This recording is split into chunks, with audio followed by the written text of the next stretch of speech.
Before we start, please don't forget to like and subscribe. It was early evening in our small, quiet Pennsylvania home, the kind of cold spring day where you feel like the walls hum with silence. I was sitting at the kitchen table, bills in one hand, my reading glasses slipping down my nose, when the front door opened with a burst of cheer. Guess who got rewarded for being the rock star of the week? Laura's voice called out like a radio DJ, bright and sugary. I looked up. There she stood in her sleek office blazer, one hand on her hip, the other holding a glossy white box with a blue ribbon. She plopped it down on the table like it was a trophy. "Mason got these for me," said. I crushed it at the client pitch. "Salted caramel and pistachio eclairs. You've got to try one."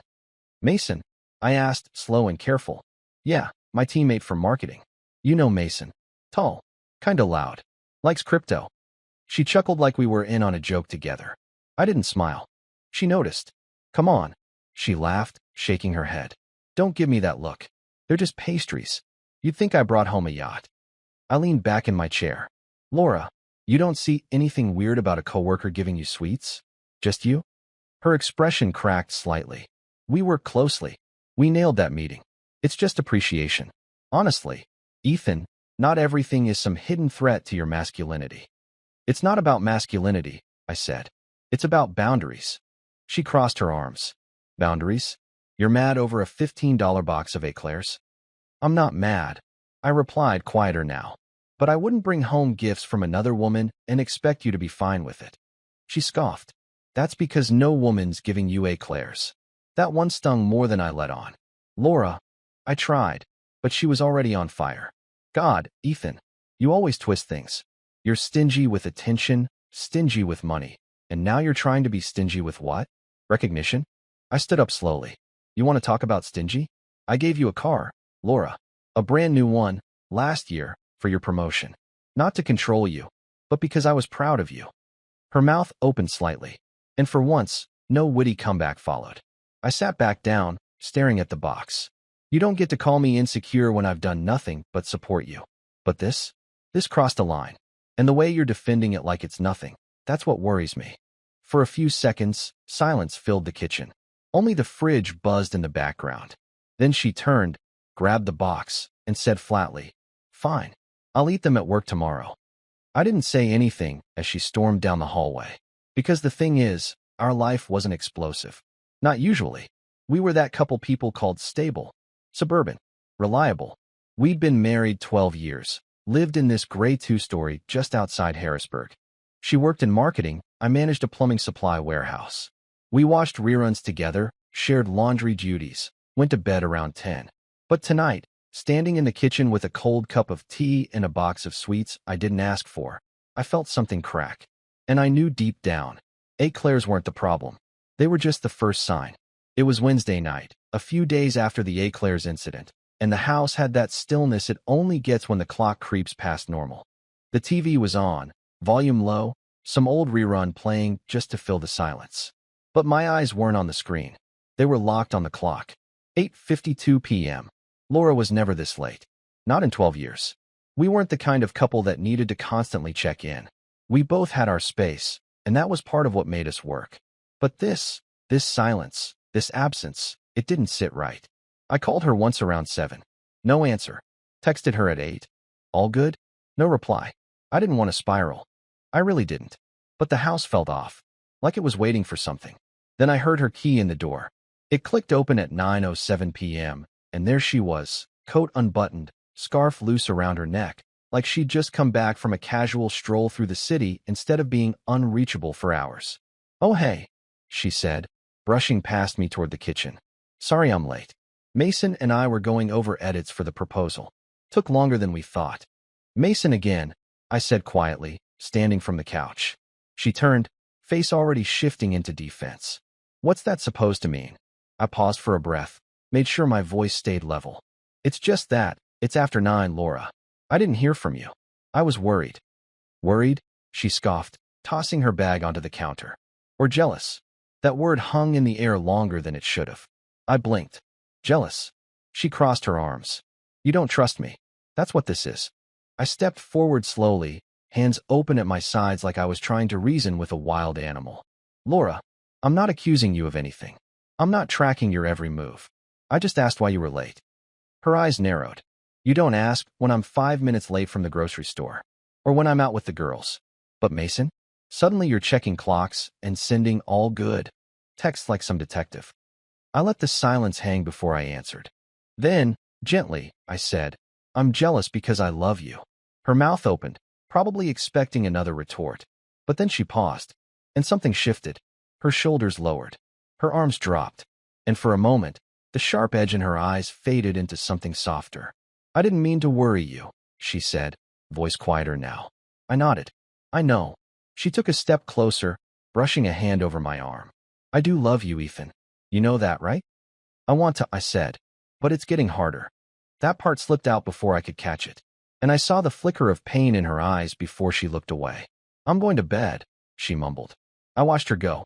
And for a second, I thought about stopping her, reaching out, pulling her back into that space we used to share so easily. But I didn't, because something was different now. Something I couldn't name yet, but I could feel it. And as I turned off the TV and stood alone in the blue glow of the hallway light, I realized that love and doubt can live in the same house. They don't even need separate rooms. Thursday evening, the sky had that bruised color, gray sinking into purple as the sun dipped behind low office buildings. I sat in my truck, engine off, fingers wrapped around the steering wheel like it was the only thing keeping me grounded. I told myself I was just driving, just clearing my head. But somehow I'd ended up in the parking lot outside Laura's office. The lot was mostly empty, just a few cars under dim yellow lamps, their windshields streaked from a lazy rain. I didn't know what I expected to find. Maybe nothing. Maybe something I could explain away later. But I stayed. And at 6:42 p.m., I saw him. Mason. Tall. Smug. With that too casual confidence some guys were like cologne. He walked out of the side entrance, laughing into his phone, one hand in his coat pocket, the other spinning his keys. I leaned forward, tracking his steps. He wasn't heading to a car. Instead, he crossed the street, headed for a cafe on the corner. No rush. Just strolling like he owned the sidewalk. I didn't think. I just opened the door and stepped out into the cool air. The bell above the cafe door jingled as he slipped inside. I followed, 2 steps behind. The place was warm, all wood and soft lighting. A few college kids hovered over laptops. Mason stood at the counter, waiting for his order, back turned. I cleared my throat. He turned and smiled. Instantly, like he'd been expecting me. Well, he said, stuffing his phone into his pocket. The husband. I didn't answer right away. I just stood there, watching him. He was the kind of guy who didn't blink first. Laura's working late, I said. You? Guilty, he replied, shrugging. Big deadlines. Long hours. You know how it is. I know enough, I said, stepping closer. To see what this is. He leaned in a little, lowering his voice like we were sharing a secret. What is this, Ethan? I didn't play along. You need to stay away from my wife. He grinned like I'd told a joke. Man, you've got the wrong picture. Laura and I, we're co-workers. Friends. That's all. You don't buy eclairs for friends. Oh, come on. He laughed, loud enough for a few heads to turn. Don't be that guy. It was just sugar and flour. Don't play dumb, I said. You know exactly what you're doing. The late nights. The touching. The attention. Mason took a long breath, then looked me up and down, like he was deciding whether to keep pushing.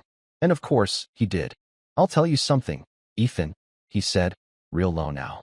You can park outside offices, chase down coffee shops, rehearse speeches in your rearview mirror, but if something's already slipping away from you, that's not on me. I stared at him, every muscle in my jaw tight. Stay? Away. From. Her. He leaned back and laughed. Big, full, theatrical. Like we were in a movie and he was the only one who'd read the script. I'll do whatever I want, he said, smirking as he grabbed his cup from the barista and winked. And then he walked out like nothing happened. I stood there, heart pounding, unsure what I'd expected, but knowing this wasn't it. It wasn't anger I felt. Not just that. It was something worse. That cold clarity when you realize someone's not afraid of consequences, because they think they're already winning. That night, I couldn't sleep. Laura came home around 10. Said work ran late. She kissed my cheek like nothing was wrong. But Mason's smirk followed me into every room of that house. It was on the mirror when I brushed my teeth. in the silence between our dinner words, in the way she didn't meet my eyes when I asked how her meeting went. And when I finally lay down beside her, the ceiling above us felt lower somehow, like the house itself knew something I didn't. It was Saturday afternoon when I finally found the nerve to reach out. I'd tracked her down the old-fashioned way, company directory, a little digging, and one quiet message through a neighborhood Facebook group. Rebecca Shaw, Mason's wife. The message I sent her was simple. Hi.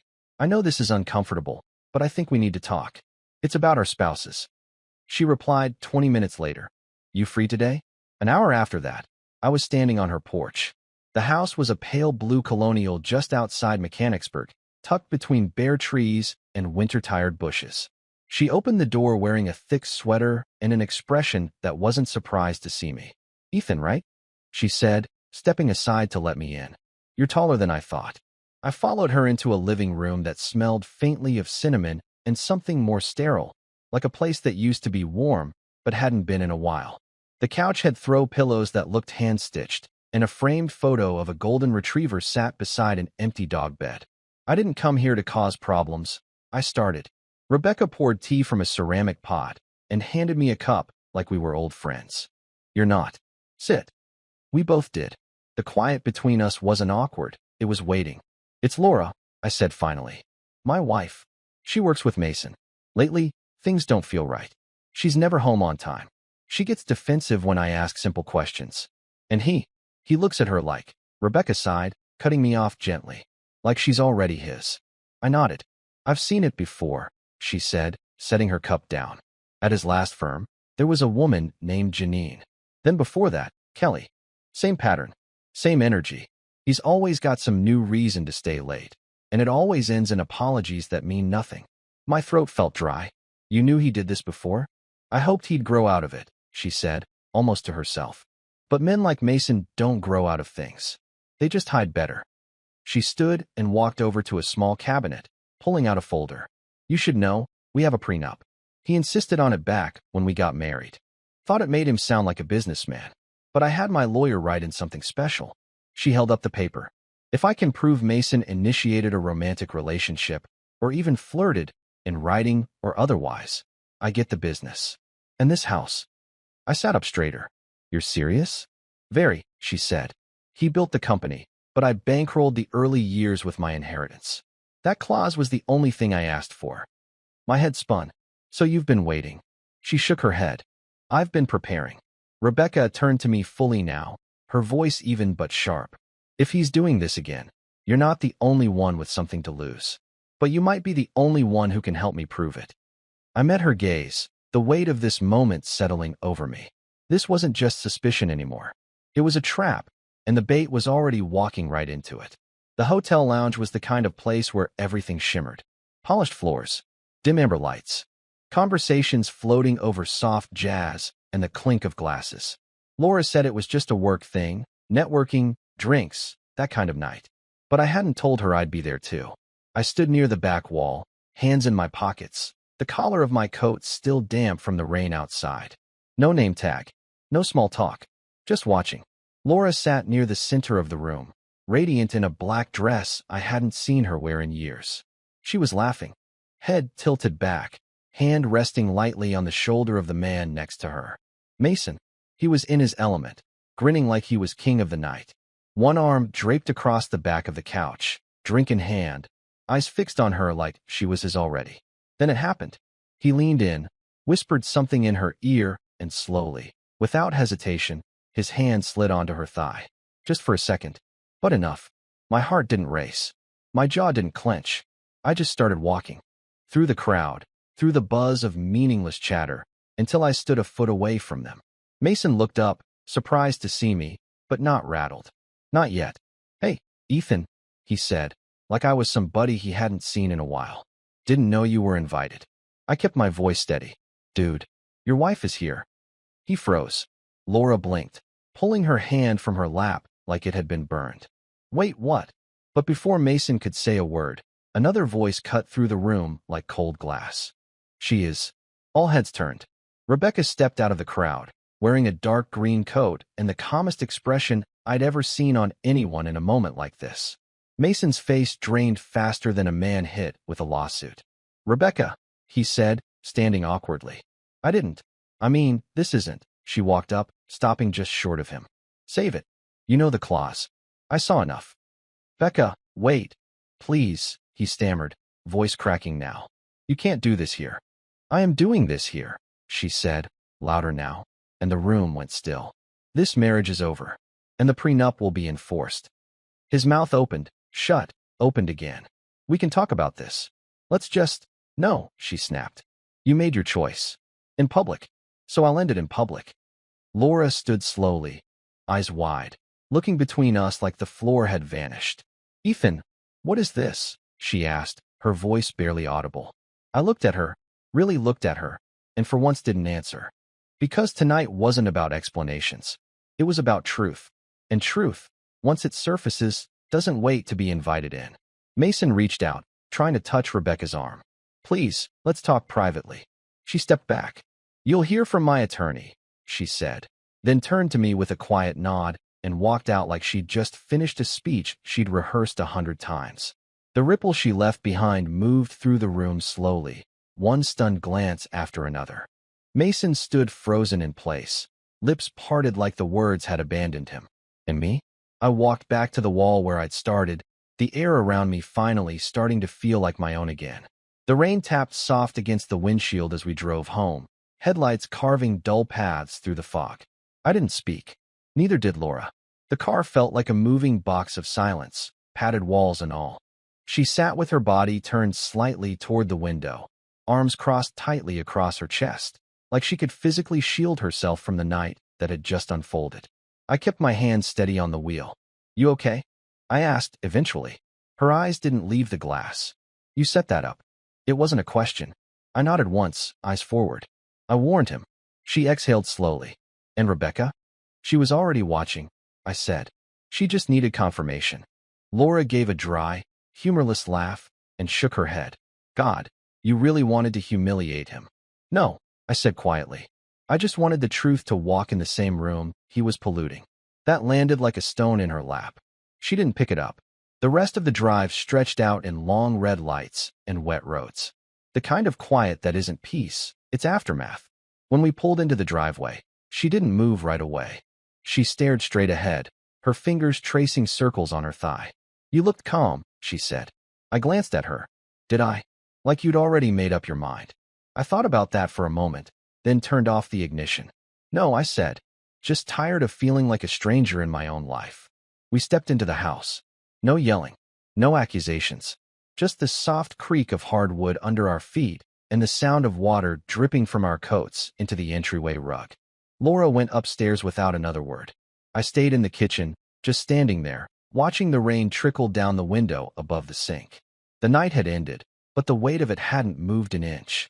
And the silence, it wasn't just hers now. It had started settling into me too. The next few days passed like fog on autopilot. We moved around each other carefully, like two people in a house that had already been split by tape down the middle. Laura didn't bring up Mason. Not once.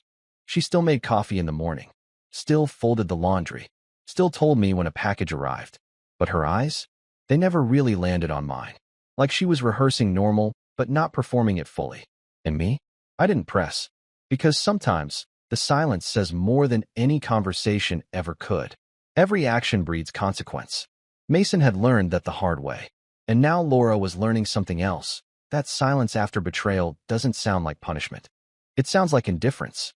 That might be worse. On Thursday morning, just as I was about to head out, my phone buzzed. "Rebecca Shaw, can we meet again? It's important." That was all it said. No smiley, no follow-up. But the dread hit fast. I stared at the screen for a long time, thumb hovering above the reply button. Because whatever this was, it wasn't about Mason anymore. Something new was coming, and I wasn't sure I wanted to hear it. The days that followed Rebecca's message felt like the slow unraveling of a sweater, one thread at a time, quiet but constant. I didn't reply to her right away. I couldn't. Not because I didn't want the truth, but because I already had a feeling what it would be. Meanwhile, back at home, things started to shift in a way that almost felt unnatural. Laura was sweet, overly sweet. She cooked every night. Full meals, Not just her usual grilled cheese and salad shortcuts. Roasted chicken with thyme, lemon risotto, apple crumble from scratch. She'd set the table, light a candle, and ask about my day like we were in a commercial for second chances. She'd walk past me in the hallway and brush her fingers along my arm. She laughed louder at my dry jokes. She reached for my hand during TV shows we hadn't watched together in months. One night she even curled up beside me on the couch, her head resting softly on my shoulder, whispering, "You know I love you, right?" I kissed the top of her head. Yeah, but I didn't feel it. Not because the words weren't true. Maybe they were. Maybe in her own way, she still did. But love, when it's stitched together after tearing, always feels a little too tight in the wrong places. And I couldn't forget the silence. Her silence in the car. Her silence in the days before that lounge. The kind of quiet that's not about shock. It's about choosing not to speak. She was trying now, that much was clear. And maybe, just maybe, a version of me should have been grateful. But the thing that sat in my chest like a lead weight was timing. Why now? Why only after the damage had a name? I'd lie awake most nights, staring at the ceiling while she slept beside me, one arm thrown across my chest like it was hers to hold. And I'd wonder if she even remembered the look in her eyes when she was sitting next to Mason, leaning in just a little too close, laughing a little too long. I'd wonder if the guilt had finally caught up to her, or if this was just her survival kicking in, patching holes in a boat she hadn't even planned to return to. Wednesday night, she made roast beef and mashed potatoes. My favorite. She poured us both wine, asked me how work was going, and even suggested we plan a weekend trip somewhere, just the two of us. We haven't been to the Poconos in years, she said with a hopeful smile. I smiled back, but I couldn't stop thinking about Rebecca. Her message still sat in my phone, unopened again after I'd read it the first time. I hadn't responded, and she hadn't followed up. That worried me more than if she had. Because people don't stay silent when something isn't serious. They go quiet when they know what they're about to say will change everything. And here Laura was, humming softly in the kitchen, wearing the apron I bought her 6 Christmases ago like it meant something again. Stirring sauce, setting napkins, checking the oven timer like she had all the time in the world. Dessert too, she said over her shoulder. Thought you might want something sweet after this week. I wanted to say something. Ask her what she was really doing. Ask her what it meant to come back to someone only after you'd nearly left them without saying it aloud. But instead, I just nodded.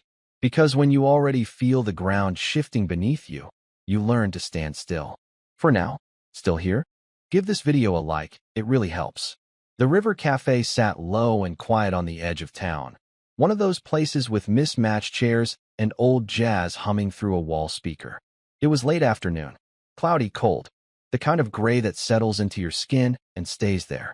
Rebecca was already seated when I arrived. She didn't smile when she saw me, just gave a small nod and gestured to the chair across from her. No coffee, no wine, just her phone on the table, face down, like a loaded card she hadn't decided when to play. I sat down without a word. Let the silence settle first. It felt familiar now.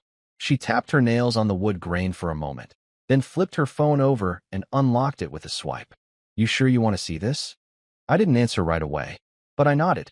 She tapped, scrolled once, then turned the screen toward me. It was all there. Blue and gray chat bubbles, time-stamped over weeks. Mason's name at the top. Mason, you looked incredible today. That dress should be illegal. Laura, haha, stop. You'll get me in trouble. Mason, only if your husband pays as much attention as I do. Laura, he doesn't. That one hit like a punch. I tried to keep my face still, but I could feel my breath shifting. My heart slowed, not from shock, but from recognition. Mason, sometimes I think you're already mine. Laura, sometimes. I think about it too. I set the phone down gently, face up, screen still glowing with words I couldn't unread. I don't need to see more, I said. Rebecca leaned back in her chair, crossing her arms. I waited, she said, hoping they'd stop, hoping maybe she'd pull away. She didn't, I said, more to myself than to her. She studied me for a long beat. You okay? I shook my head. Not really. The cafe around us kept moving, mugs clinking, spoons stirring, faint murmurs of people living in different worlds than ours. I knew it was happening, I said. Not officially, not confirmed, but I felt it. You always feel it before it breaks. Rebecca lowered her voice. I was hoping it wouldn't come to this. I really was. I glanced up at her. You think they? She raised an eyebrow. Don't need to. What matters is what they gave each other. Attention, emotion, escape. I looked out the window, the gray river sliding by like time itself. This is what I feared most, I said quietly. Not just that it happened, but that I couldn't stop it. Rebecca's tone was soft now. Not kind, just real. What's the point of stopping it if she already left you in her heart? I didn't speak. I just nodded. Because some truths don't need responses. They just echo. And they stay. We sat there a while longer, the silence between us heavy but honest. Then I stood, thanked her quietly, and walked out without touching the phone again. I already knew every word by heart. It was just after 9 when I got home. The living room glowed with the soft flicker of the TV. Laura sat curled into the corner of the couch, wrapped in a throw blanket, legs tucked under her. On the screen, some show played where people were laughing, fake, too loud, completely unaware that the air in the room had just changed. She glanced over when she heard the door click. Hey, she said lightly. You're home early. I didn't answer. I hung my coat by the door, walked in slowly, and stopped just behind the couch. She muted the TV with the remote, twisting around. Everything okay? I looked at her for a long moment. Then I asked, how does one destroy 2 marriages at once? The color drained from her face instantly. What? She breathed. I reached into my jacket pocket and pulled out my phone. My thumb moved deliberately across the screen before I turned it toward her. The chat log glared under the lamplight. Her words. Mason's responses. Line after line. She didn't take the phone. Didn't move. Her eyes just locked on the screen as her lips parted slightly, like she wanted to say something but forgot how to form words. I set the phone down on the coffee table between us and sat in the chair across from her. The table felt like a courtroom bench. You wrote those? I said calmly. Laura blinked, shoulders trembling. Ethan. I held up a hand. No excuses. No stories. I'm not here for spin. She swallowed hard, then tried again. I didn't mean for it to become real. I interrupted. You didn't mean for your feelings to drift into someone else's inbox? You didn't mean to send hearts at midnight and laugh at things you never laugh at with me? She looked down. It didn't go that far. It went far enough, I said, voice steady, like I was giving a weather report. You didn't just betray me. You gave him pieces of you I didn't even know were up for grabs. I wasn't. I didn't sleep with him, she whispered, as if that might buy her points. That's not what I asked, I said. I asked why you'd tell me you love me when you'd already chosen someone else. Laura flinched. Her mouth opened, shut, then opened again, still no words. I leaned forward, forearms on my knees, and stared at her. You sat across from me every night. Said you were just tired. Said you loved me. Cooked dinner. Wore that apron I bought. All while you were texting him that I don't pay attention. Tears started gathering in her eyes. I didn't know what I was doing, she said. You knew exactly what you were doing. I replied, my voice flat. She pressed a hand to her chest. It was never serious. I felt lonely, Ethan. And Mason was there. And he gave you attention. I know. She looked up at me, helpless. I'm sorry. I nodded slowly. So am I. For a long while, neither of us spoke. The TV screen changed to the end credits of a show neither of us had watched. In the background, the canned laughter echoed over the silence like it belonged to a different life. Finally, I stood. I'm sleeping in the guest room, I said quietly. Don't come in. Her voice cracked as I turned to leave. Ethan, please, don't let this end us. But I didn't answer, because she'd already ended us.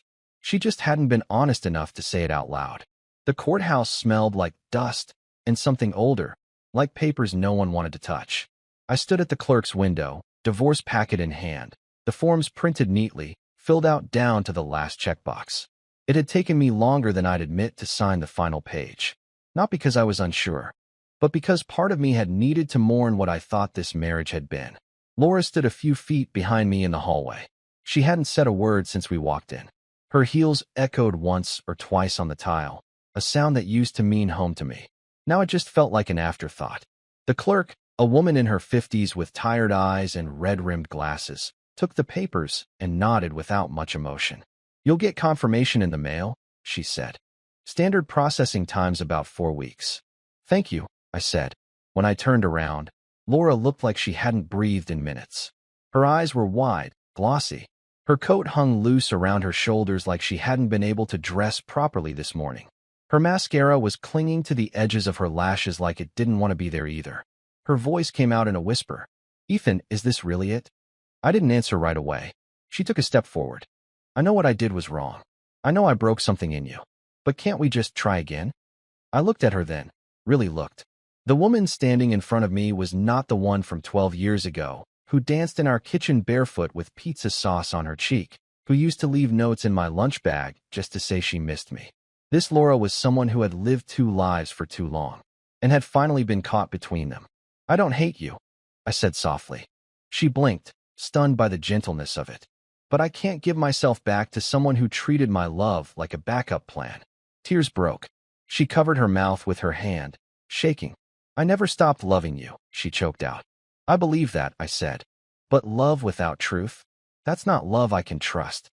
She reached for my arm. "We can go to counseling. We can—" "Ethan, please. Don't throw us away." I stepped back, not out of spite, but out of the final boundary I still owed myself. "I'd rather be alone," I said, steady now, "than stay with someone who made me feel invisible just to feel wanted." Her hand dropped to her side like it had lost its strength. She didn't say anything else, and I didn't wait. I walked past the benches, past the bulletin boards, out through the glass doors where the winter air hit my face like something I'd been holding off for too long. And for the first time in months, I breathed. The house was quiet again.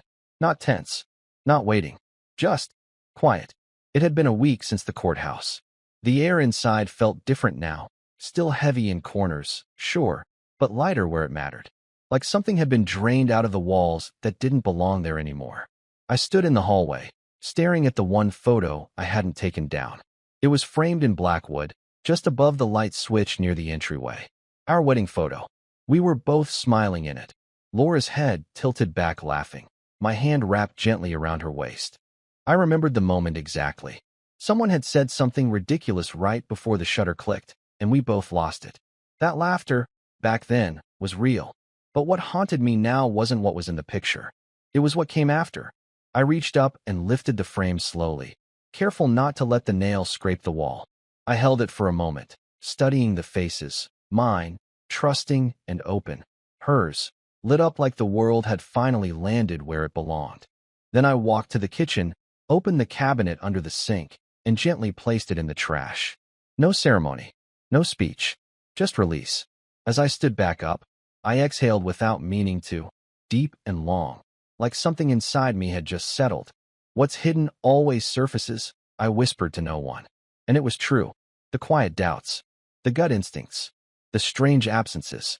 They had all been there like roots pushing under concrete, waiting to crack things open. But now the ground was clear. There were no lies left to uncover, no messages to discover, no confrontations to prepare for, no pretending that maybe, just maybe, it wasn't as bad as it looked. I was alone in the house, but I wasn't lonely. Not this time. I poured myself a glass of water and walked over to the back door. The early spring air slid in through the screen, cool and honest. Out on the porch, the wind rustled the trees just enough to remind me that time moves whether we want it to or not. Life doesn't pause for heartbreak. It just waits for you to catch up. I sat down in the old wooden chair Laura used to hate, the one she said squeaked too much. It still squeaked, but tonight, it sounded like freedom. And for the first time in a long while, I let the silence sit with me, not as a warning, but as a friend.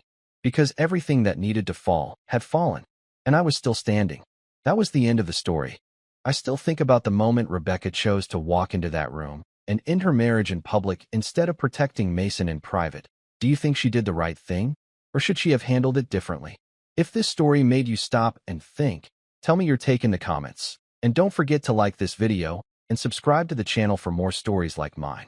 The madness of bath time, bedtime, dinner time, and once 4 babies are asleep, and I just cherish that time at night when everyone's asleep and I can watch whatever show I want and just have some alone time. So I do take the time for myself. I think it's really important. Yeah, absolutely. You said something beautiful before we started recording, and I definitely want to go in that direction because you were talking about the different platforms and how you can show different parts of yourself, but you came here because there was something specific. And I'd love to hear that because I want to go in that direction with you. I love your podcast. I've seen it, and I think I just love seeing the reels that pop up with just a quick message that'll get you through the day, that'll remind you who you are, remind you what you need to come across and see at that moment in that day, and carry you through the day. Yeah. So I think it's important for people to express like how they feel and who they are a little bit deeper and what's in their heart. And I think that's kind of what this podcast is about. Yeah. And I think, thank you for trusting me. I really do value that. And I don't take it for granted. But the